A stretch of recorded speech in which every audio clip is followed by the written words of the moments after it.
ನಮಸ್ಕಾರ ಸ್ನೇಹಿತರೆ. ಇಂದು ನಾವು ಮಾರ್ಕೆಟಿಂಗ್ ಕುರಿತ ನಮ್ಮ 4 ವಿಡಿಯೋ ಸರಣಿಗಳಲ್ಲಿ ಮೊದಲನೆಯದಕ್ಕೆ ಧುಮುಕುತ್ತಿದ್ದೇವೆ. ಈ ವಿಡಿಯೋವು ನಿಮ್ಮ ಉತ್ಪನ್ನವನ್ನು ಹೇಗೆ ಪ್ರತ್ಯೇಕಿಸುವುದು ಎಂಬುದರ ಮೇಲೆ ಕೇಂದ್ರೀಕರಿಸುತ್ತದೆ. ನಿಮ್ಮ ಪ್ರಾಥಮಿಕ ಗುರಿ ಗ್ರಾಹಕ ವಿಭಾಗವನ್ನು ಗುರುತಿಸುವ ಮೂಲಕ ಪ್ರಾರಂಭಿಸೋಣ. ನೀವು ಯಾರನ್ನು ಮಾರಾಟ ಮಾಡುತ್ತಿದ್ದೀರಿ ಎಂಬುದನ್ನು ತಿಳಿದುಕೊಳ್ಳುವುದು ನೀವು ಏನನ್ನು ಮಾರಾಟ ಮಾಡುತ್ತಿದ್ದೀರಿ ಎಂಬುದನ್ನು ತಿಳಿದುಕೊಳ್ಳುವಷ್ಟೇ ಮುಖ್ಯವಾಗಿದೆ. ಲಿಂಗ, ವಯಸ್ಸು, ಸ್ಥಳ, ಜೀವನಶೈಲಿ, ಆದಾಯದ ಮಟ್ಟ ಅಥವಾ ಅಂತಹುದೇ ಅಂಶಗಳಂತಹ ಮಾನದಂಡಗಳ ಆಧಾರದ ಮೇಲೆ ನಿಮ್ಮ ಪ್ರಾಥಮಿಕ ಗುರಿ ಗ್ರಾಹಕ ವಿಭಾಗವನ್ನು ವ್ಯಾಖ್ಯಾನಿಸಿ. ನಿಮ್ಮ ಗ್ರಾಹಕರ ಆದ್ಯತೆಗಳು ಮತ್ತು ಖರೀದಿ ನಡವಳಿಕೆಯನ್ನು ಸಂಪೂರ್ಣವಾಗಿ ಅರ್ಥಮಾಡಿಕೊಳ್ಳಲು ನಿಮ್ಮ ಗುರಿ ಮಾರುಕಟ್ಟೆಯ ಖರೀದಿ ನಿರ್ಧಾರಗಳನ್ನು ಪ್ರೇರೇಪಿಸುವ ಪ್ರಮುಖ ಗ್ರಾಹಕ ಅಂಶಗಳನ್ನು ನಾವು ಗುರುತಿಸಬೇಕಾಗಿದೆ. ನಿಮ್ಮ ಗುರಿ ಗ್ರಾಹಕರು ಮಕ್ಕಳು, ಸಸ್ಯಾಹಾರಿಗಳು, ಹದಿಹರೆಯದವರು ಮತ್ತು ಮಧುಮೇಹ ರೋಗಿಗಳು. ಅವರ ಕುಟುಂಬಗಳೊಂದಿಗೆ ಅವರು ನೈರ್ಮಲ್ಯ, ರುಚಿ, ಗುಣಮಟ್ಟ, ಪರಿಷ್ಕರಣೆ ಮತ್ತು ಸಿರಿಧಾನ್ಯಗಳ ಪ್ಯಾಕೇಜಿಂಗ್ಗೆ ಆದ್ಯತೆ ನೀಡುತ್ತಾರೆ. ಜೊತೆಗೆ ಅವರು ಬೆಲೆಯ ಬಗ್ಗೆ ಚಿಂತಿತರಾಗಿದ್ದಾರೆ.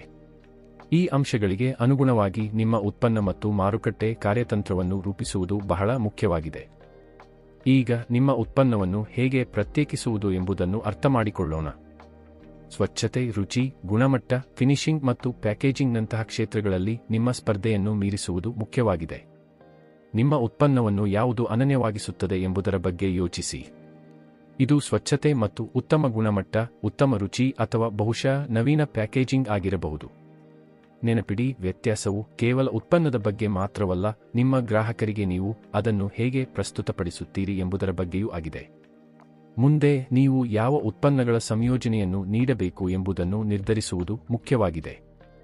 ಇದಕ್ಕೆ ಉತ್ತರಿಸಲು ನಿಮ್ಮ ಗುರಿ ಮಾರುಕಟ್ಟೆಯ ಆದ್ಯತೆಗಳು, ಅಗತ್ಯಗಳು ಮತ್ತು ನಡವಳಿಕೆಯನ್ನು ಪರಿಗಣಿಸಿ. ಸಿರಿಧಾನ್ಯಗಳ ನೂಡಲ್ಸ್, ಸಿರಿಧಾನ್ಯಗಳ ಸೆಮಿಯಾ, ಸಿರಿಧಾನ್ಯಗಳ ರೊಟ್ಟಿ ಮತ್ತು ಸಿರಿಧಾನ್ಯಗಳ ಪಾಸ್ಟಾಗಳ ಮಿಶ್ರಣವನ್ನು ನೀಡುವುದರಿಂದ ನಿಮ್ಮ ಗ್ರಾಹಕರ ಅಗತ್ಯತೆಗಳ ವಿವಿಧ ಅಂಶಗಳನ್ನು ಪೂರೈಸಬಹುದು. ಅಂತಿಮವಾಗಿ, ಪೂರ್ಣ ಪ್ರಮಾಣದ ಉಡಾವಣೆಯ ಮೊದಲು ನಿಮ್ಮ ಉತ್ಪನ್ನದ ಕಲ್ಪನೆಯನ್ನು ಪರಿಣಾಮಕಾರಿಯಾಗಿ ಪರೀಕ್ಷಿಸಲು ಮೂಲಮಾದರಿಯನ್ನು ಮೌಲ್ಯೀಕರಿಸುವುದು ಅತ್ಯಗತ್ಯ.